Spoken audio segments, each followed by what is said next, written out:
नमस्ते, राम राम, राधे राधे। तो हमारी प्यारी यूट्यूब की फैमिली को, मेरे सब्सक्राइबर्स को, सभी को राम राम।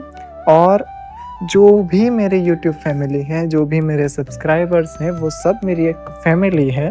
तो इसीलिए देर मत कीजिए, जितनी जल्दी हो सके। अगर आप लोग नए हैं तो सभी को मैं कहता हूँ, जो लोग नए हैं, जिन्होंने सब्सक्राइब नहीं किया है, मेरे चैनल को सब्सक्राइब कर दीजिए और हमारी फैमिली का हिस्सा हो जाइए। तो हमारी फैमिली को बहुत बहुत बहुत प्यार भरा स्वागत है। तो सब लोग बढ़िया होंगे। आज की हम इस वीडियो में हमारे जो पंचमुखी हनुमान जी की हम जो ड्राइंग करने वाले थे, उसके पार्ट 2 में सभी का स्वागत है। तो आज हम इसमें हमारे हनुमान जी के 2 फेस, एक वराह जी और एक हयग्रीव जी, इन दोनों की ड्राइंग को कंप्लीट कर देंगे, आउटलाइन को कंप्लीट कर देंगे।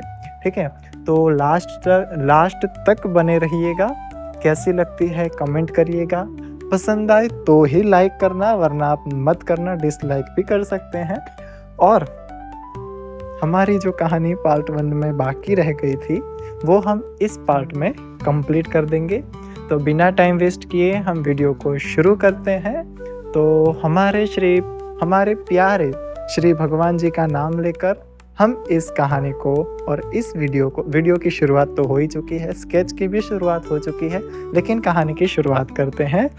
तो कहानी की शुरुआत करने से पहले प्यार से सभी लोग बोलिए राम राम। तो पार्ट 1 में हम लोगों ने देखा कि हनुमान जी श्री राम जी और लक्ष्मण जी को बचाने के लिए पाताल में चले जाते हैं, अहिरावण और महिरावण के घर पे। तो अब उसके घर पे जाने से पहले मकरी जो थी, उन्होंने कहा था कि आप उसकी मौत जानने के लिए कहाँ जाना होगा? चंद्रलेखा के पास। चंद्रलेखा कौन थी? अहिरावण और महिरावण की पत्नी। तो हनुमान जी चंद्रलेखा के पास जाते हैं, जैसा हमने पार्ट 1 में देखा सुना था कि वो जाके पूछते हैं। फिर चंद्रलेखा क्या बताती है आपको पता है? वो कहती हैं कि मैं आपको मेरे पति की मृत्यु का राज बताऊंगी, लेकिन एक शर्त है। अब हनुमान जी चंद्रलेखा से पूछते हैं कि क्या शर्त है? तब चंद्रलेखा बोलती है कि उनकी मृत्यु का राज जानने के लिए आपको मेरी शादी श्री राम जी से करवानी होगी। अब हनुमान जी दुविधा में पड़े, क्योंकि श्री राम जी तो एक पत्नी वाले हैं, श्री सीता माता है। तो अब उनके सिवा श्री राम जी किसी और की तरफ दृष्टि करके देख भी नहीं सकते, क्योंकि मर्यादा पुरुषोत्तम श्री राम जी हैं। तो अब हनुमान जी दुविधा में आते हैं, लेकिन संकट मोचन कहा जाता है उन्हें। तो वो कुछ ना कुछ सुझाव निकाल लेते हैं और उससे कहते हैं ठीक है, लेकिन मेरी भी एक शर्त है। तब हनुमान जी कहते हैं कि मेरी भी एक शर्त है। अब वो जो चंद्रलेखा जी हैं, उन्होंने कहा कि आपकी क्या शर्त है? तब हनुमान जी कहते हैं कि आपके घर में जो ये हाथी दांत का पलंग है, उनके घर में एक हाथी के दांतों से बना हुआ पलंग है, खटिया है।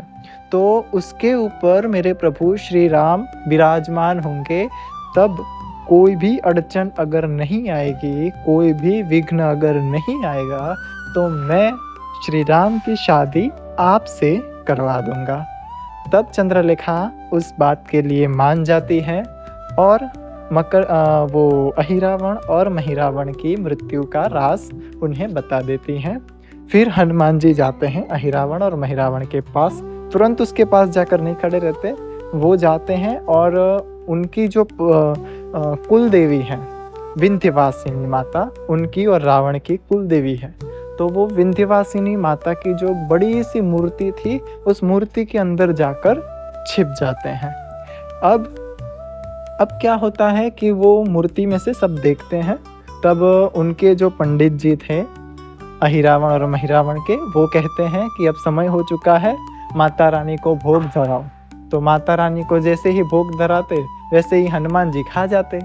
जैसे ही लड्डू धराते, मिठाइयाँ धराते, कोई फल फ्रूट धराते, तो सब कुछ हनुमान जी खा जाते। तब अहिरावण और महिरावण को लगा कि हमारी माता रानी बहुत प्रसन्न है। फिर जब बारी आई कि अब श्री राम और लक्ष्मण जी की बलि चढ़ानी है, तब लक्ष्मण जी परेशान हुए कि अब उन्होंने लक्ष्मण जी ने राम जी से कहा कि भैया, अब हमें कोई रास्ता नहीं दिख रहा कि हम बच सके, क्योंकि देखिए अब हमारी बलि चढ़ने वाली है और कोई हमें बचाने नहीं आया, कोई सहारा नहीं है, हम बंधे हुए हैं, नागपाश में बंधे हुए हैं। देखिए वो भगवान की लीला आप लोग देखिए, समझिए कि जिसे अखिल ब्रह्मांड के स्वामी कहा जाता है, मर्यादा पुरुषोत्तम प्रभु श्री राम, जिनके एक आँख के पलकारे में सारा ब्रह्मांड नष्ट हो सकता है, वैसे भगवान को एक तुच्छ राक्षसों ने एक छोटे से नागपाश में बांध के रखा है और भगवान बंधे हुए भी हैं। देखिए भगवान की लीला। तो तब श्री राम भगवान ने लक्ष्मण जी से कहा कि चिंता मत करो, हमारा अंजनी पुत्र जो है वीर हनुमान, वो यहाँ पर पहले से ही आ गया है। ये जो फल फ्रूट जो खा रहा है वो उनकी कुल देवी विंध्यवासिनी नहीं, बल्कि मेरा परम भक्त श्री हनुमान खा रहा है। तब ये बात की इस बात को पुष्ट करने के लिए कि सच में वहाँ हनुमान जी हैं या नहीं, लक्ष्मण जी उनकी कुल देवी के मुख की ओर देखते हैं। तब उनके मुख से जो विंध्यवासिनी जी की मूर्ति थी, वहाँ से हनुमान जी आँख को से झपकाते हैं और लक्ष्मण जी समझ जाते हैं कि नहीं, हश, कोई तो है अब जो हमें बचाने आया है और हम बच जाएंगे। लक्ष्मण जी तब जो चिंतित थे, वो अब उनकी जो चिंता थी वो दूर हो जाती है। फिर जब वो बलि देने जाता है अहिरावण और महिरावण, तभी उस मूर्ति में से मूर्ति फट जाती है और मूर्ति में से श्री हनुमान जी निकलते हैं। जो ही हनुमान जी को ऐसे मूर्ति को फाड़ते हुए निकलते अहिरावण और महिरावण ने देखा, तो अहिरावण और महिरावण चौंक गए कि ये क्या अचानक से हो गया सब कुछ। इसीलिए और फिर हनुमान जी जैसे ही निकले, ये गदा उठाई और एक दे दोनों को, ये छक्का और चौका की तरह, ये ऐसे जाए वैसे जाए। हनुमान जी की तो बात ही नहीं हो सकती ना। तो भयंकर युद्ध हुआ दोनों तीनों के मध्य। जैसे ही हनुमान जी को समय मिलता, वैसे वो राम जी और लक्ष्मण जी को नागपाश के बंधन से मुक्त कर देते। फिर हनुमान जी ने राम जी से कहा कि इसका वध ऐसे ही नहीं होगा, इसके वध के लिए जो ये आकाश में 5 दिए जल रहे हैं, उन 5 दियों को एक साथ बुझाना होगा, तब जाकर इसका वध होगा। तो हनुमान जी ने राम जी से कहा कि प्रभु, मैं अपना पंचमुखी रूप धारण करता हूँ और इन 5 दियों को एक साथ बुझा देता हूँ। जैसे ही दिए बुझ जाएंगे, आप अपने धनुष से बाण छोड़ना और उन दोनों का वध कर देना। फिर हनुमान जी ने पंचमुखी रूप धारण किया। एक तरफ हयग्रीव जी, दूसरी तरफ गरुड़ जी, तीसरी तरफ नरसिंह भगवान, चौथी तरफ वराह जी और 5वां उनका अपना मुख। ऐसे करके 5 मुखों से उन्होंने 5 दियों को एक साथ बुझाया। जैसे ही बुझाया, श्री राम ने अपने धनुष से तीर छोड़ा। जैसे ही वो तीर अहिरावण और महिरावण को लगे, अहिरावण और महिरावण दोनों की मृत्यु हो गई। इसी के बीच एक बात आती है कि जब हनुमान जी मूर्ति में समा रहे थे, तब वो मूर्ति में जाने से पहले वहाँ पे एक मधुमक्खी की जो रानी होती है, उसको अहिरावण और महिरावण ने कैद करके रखा था, उसको बंदी बना के रखा था। तो हनुमान जी सबसे पहले जाते हैं और अहिरावण और महिरावण ने जो मधुमक्खी की रानी को कैद किया था, उस रानी को छुड़ाते हैं और उससे कहते हैं कि देखो, मैंने तुम्हें मुक्त किया, इसके बदले तुम्हें मेरी एक सहायता करनी होगी। तब मधुमक्खी ने कहा कि ठीक है, आपने मुझे मुक्त किया है, इसलिए आप जो बोलोगे वो मैं आपकी सहायता कर दूंगी। तब हनुमान जी कहते हैं कि यहाँ ये जो अहिरावण और महिरावण हैं, उनकी जो पत्नी है चंद्रलेखा जी, उनके वहाँ जाओ और उनके जो हाथी दाँत की खटिया है, पलंग है ना, उसके एक पाए को अंदर से खोखला करके आओ। जिससे क्या होगा कि मेरा वचन जो है वो भी टूटेगा नहीं और राम भगवान भी दूसरी शादी नहीं कर पाएँगे। अब ये कैसे होगा? जब मधुमक्खी जाएगी उस पाए को उस एक खटिया के एक पाए को खोखला करेगी अंदर से, तो जैसे ही भगवान बैठेंगे वो पाया टूट जाएगा, विघ्न आ जाएगा और जैसे हनुमान जी ने वचन दिया था कि जैसे ही विघ्न आएगा तुम्हारी शादी श्री राम जी से नहीं होगी। वैसे ही हुआ। हनुमान जी राम जी को चंद्रलेखा के पास ले गए, खटिया पर बिठाया। जैसे ही प्रभु श्री राम खटिया पर बैठे, खटिया का जो वो खोखला पाया था वो टूट जाता है और खटिया टूट जाती है और राम भगवान के बैठने में विघ्न आ जाता है। उसी की वजह से श्री राम जी की शादी चंद्रलेखा जी से नहीं होती है। फिर क्या भगवान को हनुमान जी सुरक्षित वापस पृथ्वीलोक लेकर आते हैं। फिर पृथ्वीलोक आने के बाद वापस जो नॉर्मल था सब कुछ वैसा हो जाता है।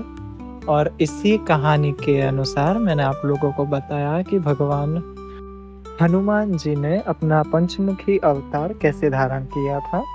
अगर आप लोगों ने भी पहली बार सुना हो तो आपका खूब बहुत बहुत धन्यवाद कि आप लोगों ने मुझे ध्यान से सुना।